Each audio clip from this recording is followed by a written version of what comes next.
Hello, good fellows. Brass Willy coming at you with a Smith & Wesson 5906. This is the gun to have if you want to be a modern 1980s high-tech police officer. You've got to remember, prior to the creation of this series of pistols, most police officers were using the double-action revolvers with a 6-round capacity. Here we have our 15-round capacity plus 1 in the chamber. So once you're out of rounds, you just rapid reload and you are back in the fight. Now, with the revolvers, you were stuck with that long double action pull every time. With this pistol, first shot double action, second shot pretty crisp single action. I've done a little work. We'll talk about that as well. Plus, you have your decocker / safety. So always be careful when you're decocking these, because the decocker will...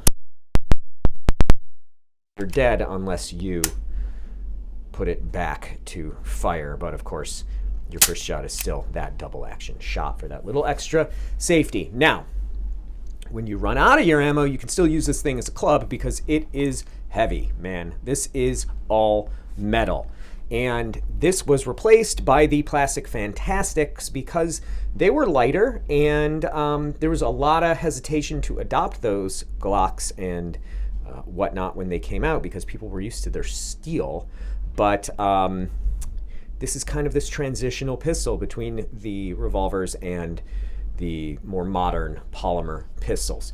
Now, this is just classic. What you're not going to get with your modern polymer pistols is this level of machining and detail. Even for a mass-produced pistol, you can see it's just a gem.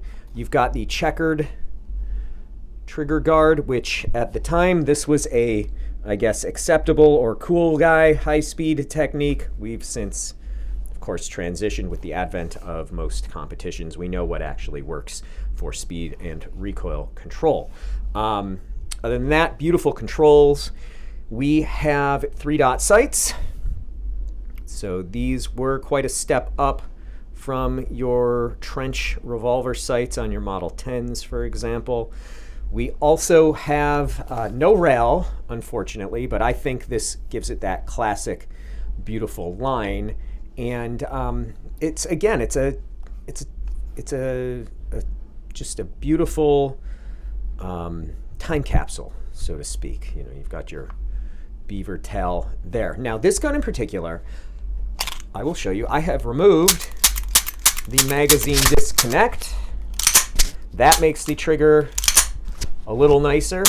In addition, I have lightened the mainspring, trigger return spring, the firing pin safety block plunger, and I've lightened the recoil spring. I always like a lighter recoil spring just to kind of slow down the gun going forward. To me, that allows a better return and better shooting for me. I'm including, I've got all the original stuff as well. I never throw that stuff out. So what you have is a very nice trigger. Again, double action, long but smooth, and then your single action, standard double single. You've got your take up, you hit the wall, and then a very crisp break with a reset.